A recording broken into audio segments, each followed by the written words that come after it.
राजस्थान के जयपुर की रहने वाली एक महिला है जो कि हेल्थ डिपार्टमेंट से जुड़ी हुई है। उस महिला के साथ उत्तर प्रदेश के जिला बस्ती में मारपीट हो जाती है। दरअसल उनकी कहानी आजकल सोशल मीडिया पर इस कदर वायरल हो चुकी है कि हर कोई व्यक्ति यह जानना चाहता है कि आखिरकार उस महिला डॉक्टर के साथ क्या हुआ था। दरअसल उस महिला डॉक्टर को एक बूढ़े आदमी से प्यार हो जाता है।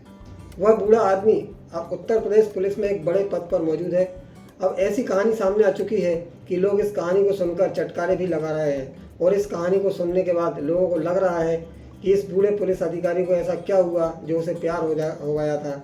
आज की कहानी के माध्यम से यही समझने की कोशिश करेंगे कि आखिरकार वह अधिकारी कौन है, वह महिला डॉक्टर कौन है और आखिरकार उस रात उस महिला के साथ क्या हुआ था जो 800 किलोमीटर दूर चलकर अपने प्रेमी से मिलने के लिए पहुंच जाती है।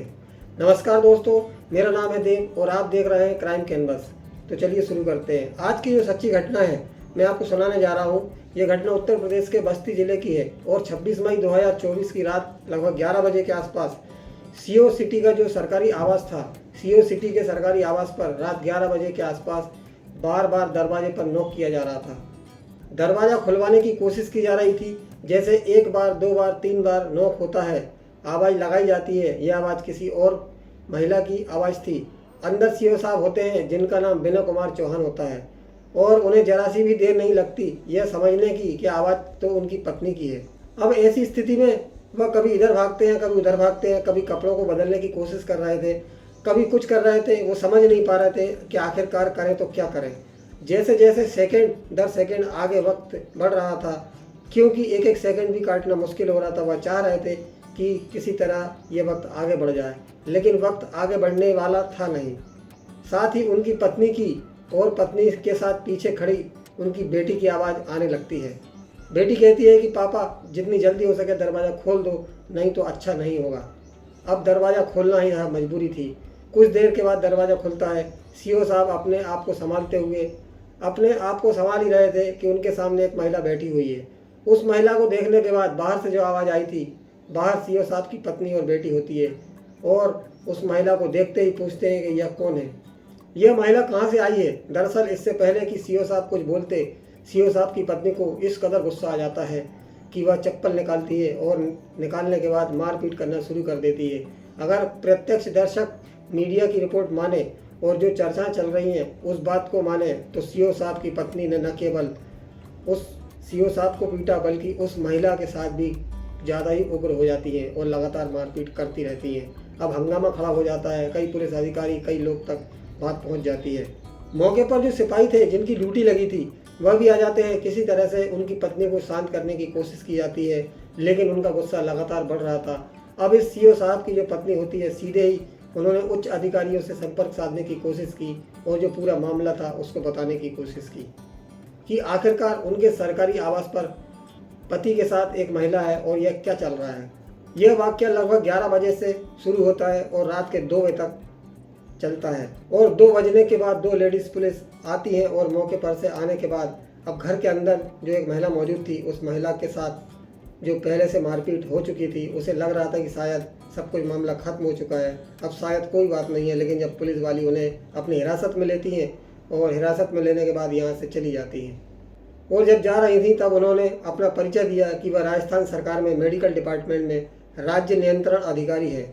लेकिन उनका परिचय कोई काम नहीं आया क्योंकि उनकी वजह से एक पुलिस अधिकारी का घर बर्बाद हो रहा था, बिगड़ रहा था और उनकी पत्नी, उनकी बेटी बहुत परेशान हो चुकी थी। शायद इसीलिए उन्होंने किसी भी जानकारी दे रखी थी कि हमारे घर के अंदर यानी हमारे पति के साथ किसी भी तरह की हलचल होती है तो मुझे बता देना।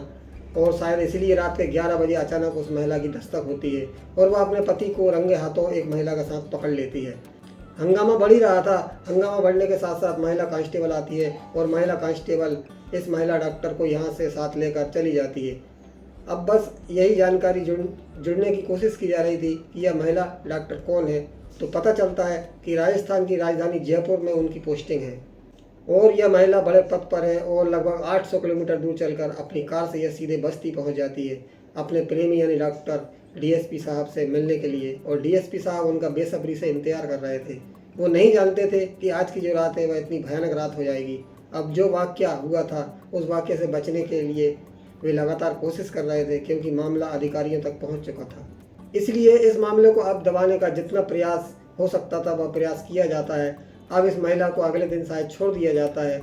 यह महिला परेशान होकर, क्योंकि जिसको चप्पल जूतों से मारा गया था, पीटा गया था, शरीर के कई हिस्सों में चोटें भी आई थी, इस महिला का शायद प्राथमिक उपचार भी कराया गया था, लेकिन अगले दिन यानी 27 तारीख को यहाँ से निकल जाती है जयपुर के लिए, और जयपुर ही के ही एक थाने में जाती है। और थाने जाने के बाद पूरी कहानी, पूरा वाकया बयां करती है कि किस तरह एक सीओ साहब से मिलने के लिए लगभग 800 किलोमीटर दूर चली गई थी, क्योंकि 5 साल पहले से उनको जानती थी और वह रिलेशनशिप में थी। हालांकि वह महिला खुद शादीशुदा है। उस महिला ने यह भी दावा किया था कि यह अधिकारी यह कहता था कि मेरी पत्नी से अच्छे संबंध नहीं है, इसलिए मेरा तुमसे ज़्यादा लगाव हो चुका है, मैं तुम्हारे साथ रहना चाहता हूँ, तुमसे शादी करना चाहता हूँ। लेकिन जब वहाँ मार पड़ रही थी तो मार पड़ने के दौरान सीओ साहब भी चुप्पी साध जाते हैं और बजाय अपनी प्रेमी का साथ देने के वह अपनी पत्नी का ही साथ देने लगते हैं, क्योंकि उन्हें लग रहा था कि आगे की जो ज़िंदगी है हो सकता है कि ज़्यादा बात ख़राब ना हो जाए, इसलिए वो इस मामले को किसी भी तरकीब से ख़त्म करना चाहते थे।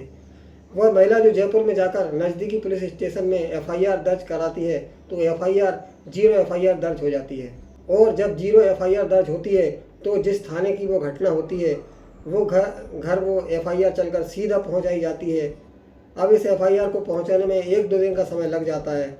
1 जून 2024 को महिला थाने में यह एफआईआर दर्ज कर ली जाती है। मुकदमा अपराध संख्या 43/2024 आईपीसी की धारा 342, 323, 341, 504 और 31, साथ ही SC/ST एक्ट की धाराओं में लगभग 3 धाराएं लगाई जाती हैं। और इस महिला डॉक्टर की तरफ से जब मुकदमा दर्ज कराया जाता है तो विनय कुमार चौहान, जो कि एसपी बस्ती में सीओ सिटी होते हैं, उनके खिलाफ एफआईआर दर्ज कर ली जाती है। न केवल उनके खिलाफ एफआईआर दर्ज होती है बल्कि उनकी पत्नी के और बेटी के खिलाफ भी एफआईआर दर्ज कर ली जाती है। और उसमें साफ साफ आरोप लगाया गया था कि सीओ की बेटी ने उन्हें खूब पीटा, और साथ ही जो सीओ साहब थे पहले शुरुआत में तो इस महिला मित्र के साथ थे, लेकिन बाद में वह अपनी पत्नी के साथ चले जाते हैं। हालांकि जब पुलिस इस मामले को दबा के रखती है और गोपनीय तरीके से इस मामले की जांच पड़ताल कराई जाती है, जांच पड़ताल में जो भी आरोप लगाए गए थे उनमें काफ़ी हद तक सत्यता पाई जाती है। और सत्यता पाए जाने के बाद एक और सीओ होते हैं, उनसे जांच कराई जाती है। उन्होंने रिपोर्ट जाकर एसपी बस्ती होते हैं उनको रिपोर्ट देते हैं। इसके बाद फिर यह जाँच जो पड़ोसी जिला होता है सिद्धार्थनगर, वहाँ के एसपी को दे दी जाती है। और साथ ही डीजीपी मुख्यालय को एक पत्र लिखा जाता है कि इस मामले में हमने इन्हें 8 जून 2024 को जो इन पर चार्ज था सीओ सिटी का, उस चार्ज से हटा लिया गया है। अब आप चाहें तो इनके खिलाफ बड़ी कार्रवाई कर सकते हैं, क्योंकि इस तरह के जो सबूत हैं, जो भी एक रिपोर्ट है वह आगे भेज दी जाती है। अब रिपोर्ट के आधार पर हो सकता है कि इनके ऊपर बड़ी कार्रवाई हो जाए, लेकिन जिस तरह से अखबारों में और मीडिया में लगातार खबरें प्रकाशित हो रही थी तो हर कोई ये जानना चाहता था कि आखिरकार इस जयपुर की रहने वाली महिला डॉक्टर का डीएसपी के साथ अफेयर कैसे हो जाता है। तभी पता चलता है कि 5 साल पुरानी दोस्ती की शुरुआत होती है। अगर मीडिया रिपोर्ट की माने तो जब यह मथुरा में इनकी पोस्टिंग होती है विनय कुमार चौहान की, तो उस वक्त यह महिला शायद दर्शन करने के लिए आई थी और दर्शन करने के दौरान ही इन दोनों की रासलीला शुरू हो जाती है। और यह रासलीला लगातार 5 साल तक चलती रहती है। 26 मई 2024 की रात, ऐसी भयानक रात इस परिवार के लिए होती है, उस महिला के लिए होती है। यह क्या कहानी न केवल उस घर से बाहर निकलती है बल्कि सोशल मीडिया के माध्यम से हर किसी तरह तक पहुंच जाती है। हर किसी पुलिस वाले तक पहुंचती है और पुलिस वाले भी चटकारे ले रहे थे। जिस व्यक्ति के लगभग 5 या 6 साल के बाद साल 2031 में रिटायरमेंट हो जाएगा, वह व्यक्ति जिसकी उम्र 54 या 55 साल के आसपास होती है, वो बुढ़ापे में आखिरकार ऐसी महिला के साथ कैसे इश्क फरमा रहा था। फिलहाल जो विनय कुमार चौहान ने अपनी कार्यप्रणाली से पुलिस डिपार्टमेंट की फजीहत कराई है, उसको लेकर लोग तरह तरह की बात कर रहे हैं। लोगों का कहना है कि ऐसे व्यक्ति को पद पर रहने का कोई अधिकार नहीं है। अधिकार है या नहीं, यह तो जांच का विषय है। पुलिस इस मामले में कितनी निष्पक्ष जांच करेगी, इसको लेकर जरूर सवाल खड़े हो सकते हैं। दोस्तों, इस पूरे घटनाक्रम को सुनाने का उद्देश्य किसी को परेशान करना नहीं है या किसी का दिल दुखाना है, बल्कि आपको सचेत करना है, आपको जानकारी देना है। और आपको ये वीडियो कैसी लगी? अगर आपको ये वीडियो अच्छी लगी हो तो प्लीज़ कृपया इस वीडियो को ज़्यादा से ज़्यादा लाइक करें, शेयर करें और सब्सक्राइब जरूर कर दें चैनल को। धन्यवाद दोस्तों।